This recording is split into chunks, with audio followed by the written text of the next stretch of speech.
Welcome to the Men of Action Network. The Men of Action Network is a life coaching system designed to support men's needs towards accurate living. For short, we call it MOAN. Welcome to our podcast.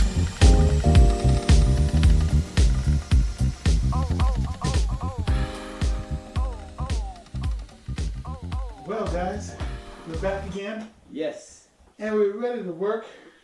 This time, the conversation has come up about the fathers. Mm-hmm. People keep talking about what fathers are doing right, what fathers are doing wrong. Even this morning on the way into work, I was listening on the radio to a gentleman, Get Up in the Morning. Oh, okay. With Erica and Griff. And Griff, that's right. They're on the radio, and they're talking about this, the what type of father you are, what type of parent you are, whether you're a controlling parent or whatever else. And I was thinking in my heart, this thing goes back further than just the type of parent you are today, and that we have something to really be concerned about when we start talking about what a father or what a parent really is, okay? And then I encountered some articles that I'd like to share with you guys also. Okay. That deal with this idea of the sins of the father. The sins of the father. Fathers make mistakes or they do wrong things. And we see it in our prison system. Right. We see the father went to prison, The son goes to prison, and the next generation is in prison. Yeah, I even saw an article where a warden was talking about a particular family, and he was saying that the grandfather went to prison, his son went to prison, and then the brother's son, the grandson, went to prison. But it was 3 generations of the same family In the same prison. Wow.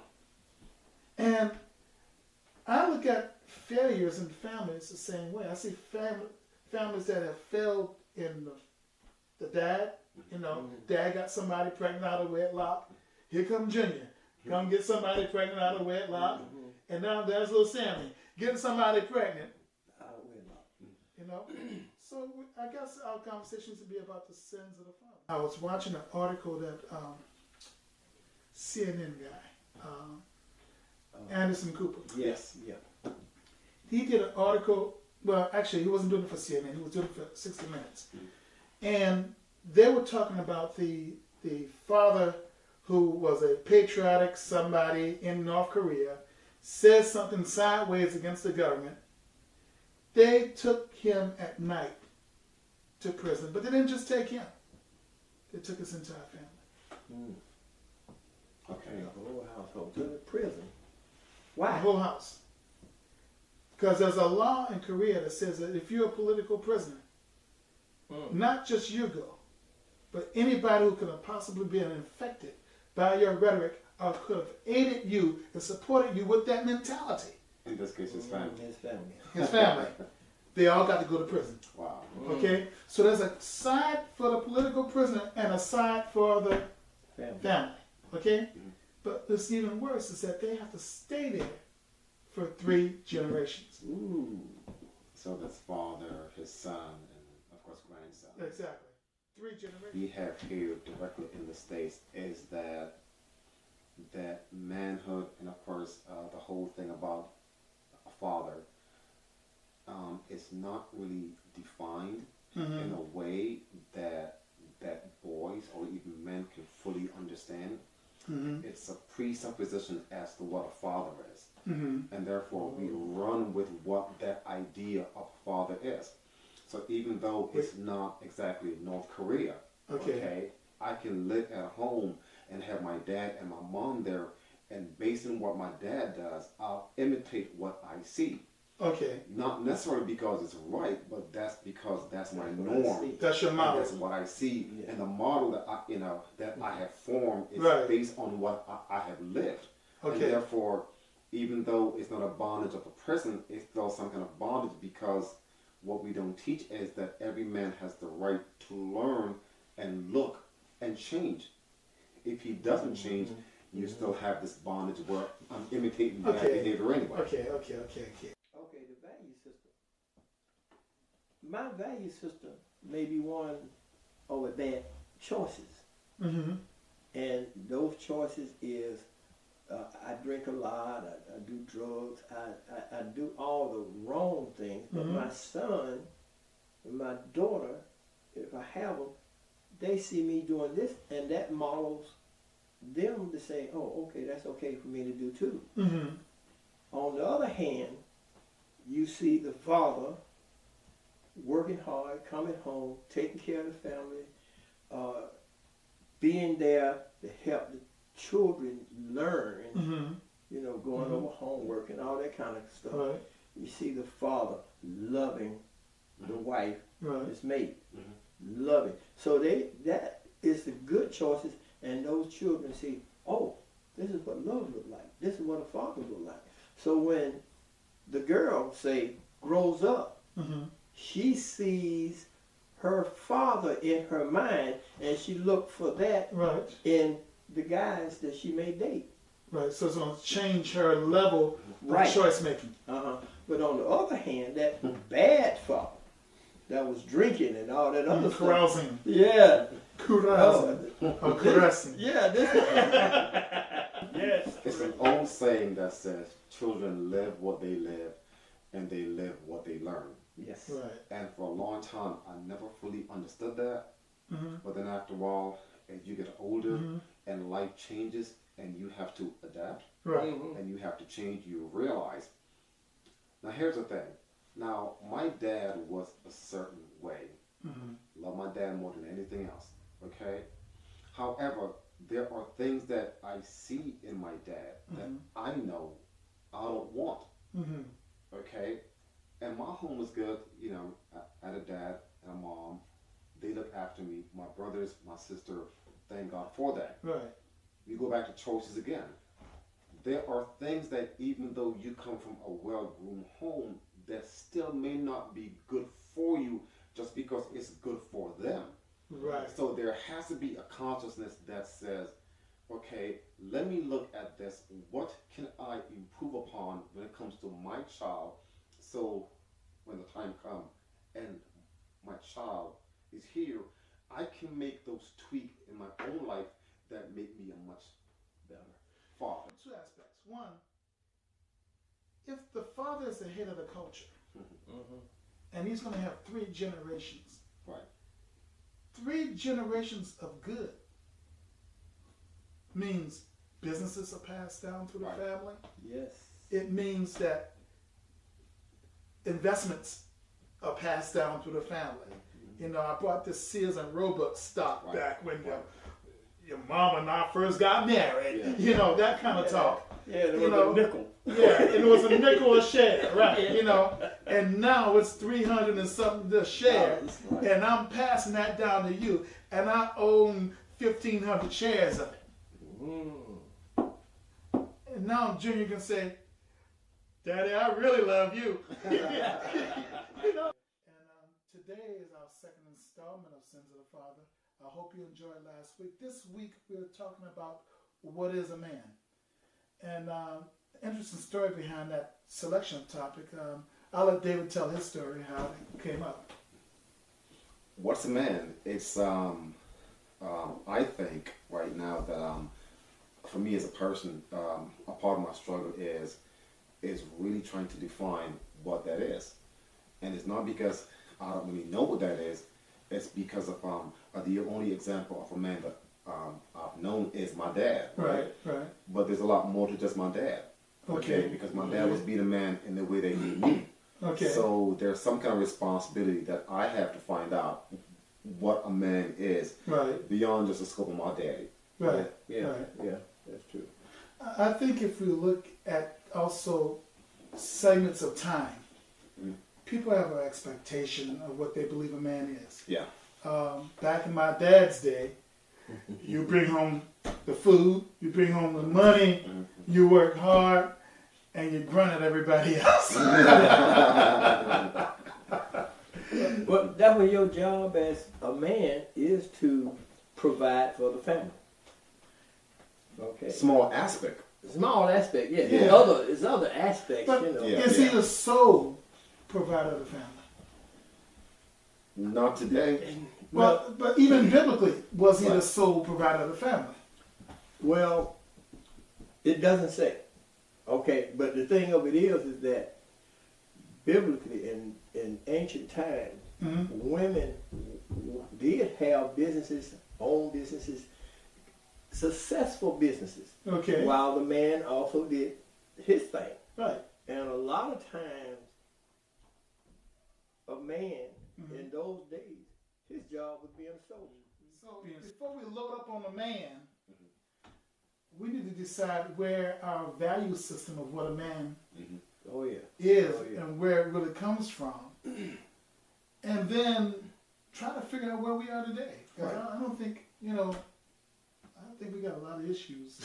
You know, We do have issues. You know, We do. Oh, you call it issues? yeah, I said issues. Issues. And then what's a man's role as a father, as even a son,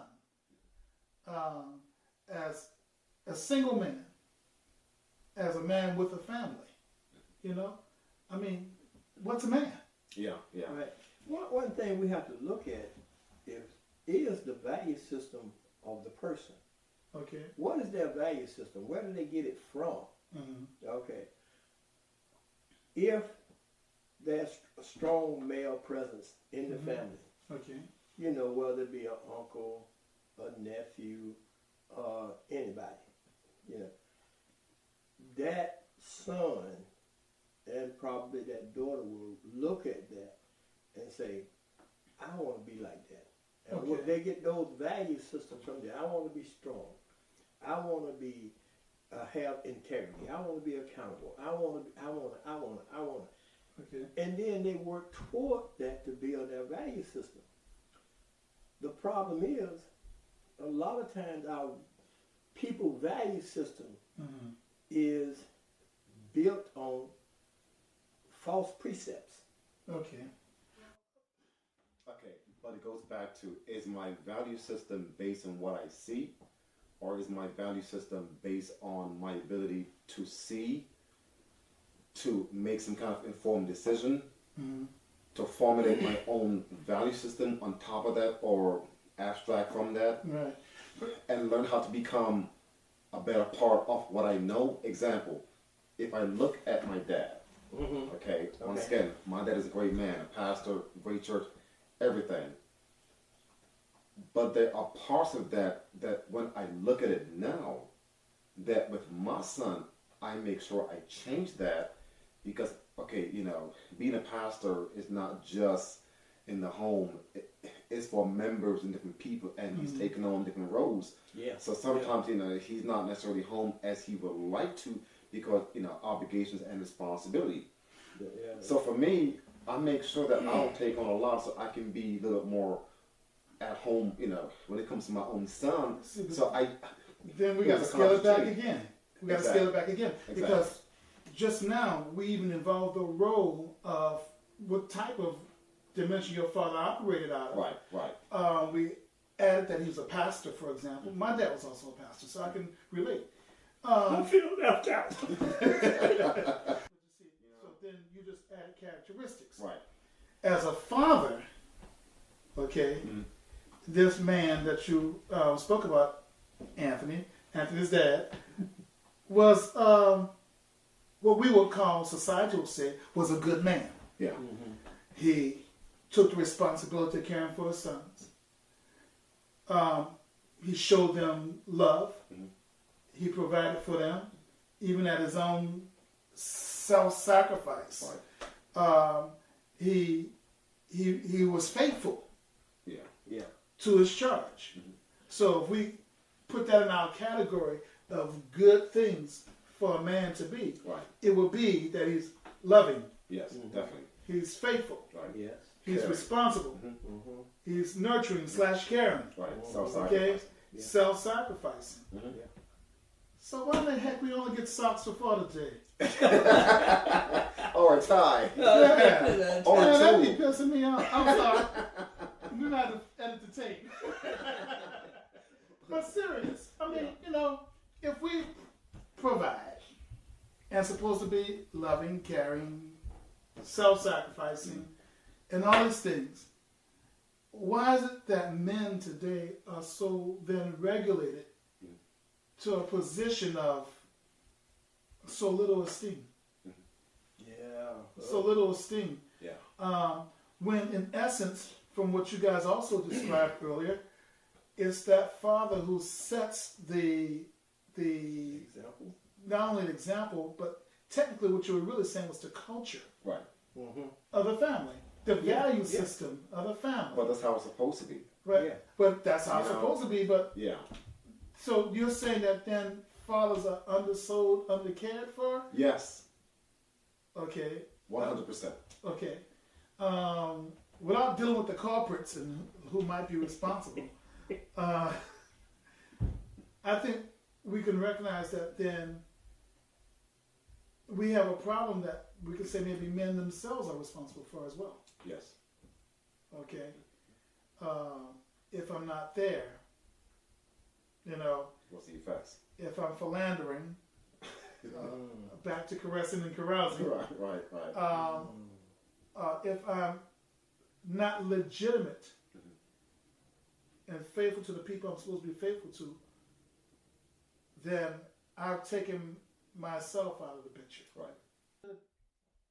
If we had to try to define it today, is this responsible, caring, accountable person that maybe you can see him from different angles and still find integrity, Yes. virtue, Truth. doing the right thing or trying to get the right thing done. Yeah. There's no manual, you know, that comes with manhood at birth. This is how to be at 17, 18, Right. 19, and Right. 30 or 50 or whatever. But inherent in a man should be that idea that these are my sons, Right. my daughters. I love them. Right. I'm going to care for them. This is my wife. Or even if it's just my girl, she's mine. Right. Still gotta honor her. So I'm going to honor her as if she was a wife Right. and take care of her. Right. You know, Right. I want to be there Right. for them, and I will sacrifice for them.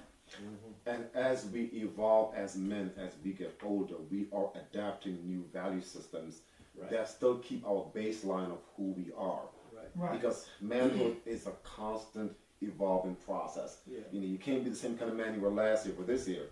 Right. It's just not, conducive to where you are. So It's true. You got It's true. to keep that true north. True enough. True north. That's what we got. Well, I'll say this. Drum roll, please. We're talking about sex. Yes! oops. I like sex. He's kind of. Ain't dead. Well, no, it's an important subject, and it's a very normal subject. Although I think we live in a very over-sexualized environment. Extreme. You know, everything is sexual, everything is objective, everything is expose. You know, I was just recently out and about, and I had a young lady who I encountered, and she was like in a public place putting lotion on her legs, right? Split up real high. And, you know, you gotta say, my Lord, you know? Beautiful girl, but sexuality, again, is in everything. And even without realizing it, our minds have been trained to look at women like objects. Some gas or something yesterday, and I heard this little bit of noise behind me. I turned around and looked. This young lady get out this car, and her skirt must have been about like that, and she had these fat thighs. And of course, what a guy gonna do? Ooh, Tyler, here it is. And don't get me wrong, men shouldn't be looking at ladies as a piece of meat. That's what they're selling. Yep, that's what they said. I mean, listen, you go into Walmart, and let's just get real. You go into Walmart, you can't go down the aisles without seeing women who dress in a way as to be alluring. Yeah. Okay, another word is seductive. Okay, in other words, it says, look at me and look at my thighs, look at my butt, look at what my I got. features, okay, and like it, want it, okay? But I play the advocate here. But a woman should be able to wear whatever she wants. True, true. What But- advocate? The devil? But check this out. My wife and I was over at this particular school, and this young lady Mm-hmm. had on this dress. Mm-hmm. Of course, you know, a little short, showing some thighs. She come down the steps, and the way she came down the steps, and the way the sun hit that dress, it was as if she had nothing on. Ouch. Alice was right, but the guy next to us, he looked at that and said, I'm gonna get me some of that. Oh wow. And Right. he left us. So go get it. Go get it. But you know, there's a reality, and we're talking about men and sexuality and talking about sex. Sex for a man starts with his eyes. Yes. It doesn't start with touch. Touch is cream on top. Mm-hmm. But sex starts in his eyes and it moves into his mind and thought process. So now, for you ladies to really get the same sense that I'm talking about, you pass a Popeye's chicken or some place like that you like and you're hungry. You smell a whiff of that chicken, you know what it is, and what do? You turn that car around and you go get that chicken. Okay? For a man, sexual attraction is almost as magnetic as you're going to get that piece of food. Okay? Or even worse. Yeah, or even worse. It can be. Depending on the mental state. Oh my God, mental state. Because for a man, every man is driven. And when I say driven, there's something inside of every man that will make him. Want that woman?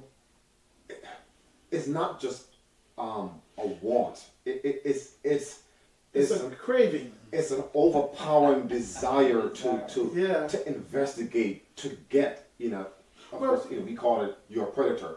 We are far above the realm of a predator because a predator seeks and destroys and he devours and he's gone. But for a man, it's a lot more than just seek and destroy and devour and gone. It's the constant push To possess. Because a lot of what we have as an idea of what men are is imprinted upon. Right. Whereas a lot of animals are more instinctual. Instinct, yeah. Okay, men aren't just instinctual. We do have some instincts. Right. But by and large, we imprint, whereas an elephant knows how to be an elephant at birth. And, giraffe at birth. We don't grow up automatically learning how to swim or knowing how to swim because our parents swam. Okay, so that's what we're talking about right now. So there's some things that we are taught as men as should differ from what is taught to a woman. Okay, and guys, help me out here. We can really talk about everything. Go It ahead, ain't Crayon. right. Go ahead, Crayon. Well, the thing of it is that being a male, you are inherited with certain traits. All babies are born as a blank sheet. Nothing written on their minds, nothing. They know nothing. But as a parent, you instill in them your beliefs, your character, and other things. You help them grow up. You help them be independent. You help them learn. The home is the first place where a child find the idea of learning, using their brain. The first thing a child gonna say is when you take something away from them, they gonna say no, cause they hear the word no so much. Yeah, mine. Yeah, that's it. Mine. But the thing of it is that My children still say mine. But I'm still taking stuff away from them too. well, That might be why. you guys still got kids in the house. Mine are out. So when they say mine, they mean it. Yeah, they mean it. On exactly what you said. Even a baby, just a few weeks old, know its mother. Yes. It's her tone, it's her voice, it's those 9 months, of being connected to her. Right. And a baby begin to learn about the father. Why? Because the tone is different, the vibration is different. How he holds the baby is going to be very different from how mom holds the baby. She got a nipple. Well, All right, so that's a big plus. see, Wait a minute. We do too. I'll be back. Don't you go nowhere. Hold that same channel, Mom. And even the smell, of a woman is different from how it is for a man. So even a baby, they can't really tell you what's male or female, but they know something is different because the marker or the beacons are very distinct. You're saying something so important there, and I think, it's important to realize that the expectation then is what you're really speaking to. Once I distinguish, I have expectation. Right. Okay, this is what daddy does, this is what mommy does. Mommy can change me and wash me and feed me. Daddy can only change me and wash me and give me that nasty nipple thing that it ain't like the other one. Well, it ain't warm. It can be warm, you can put it in mine. No texture, no feeling, no connection. It's just a blank bottle. It's a bottle that has no emotions to it. Whereas for his mom, she holds it They close. teach you when you have a baby to hold a baby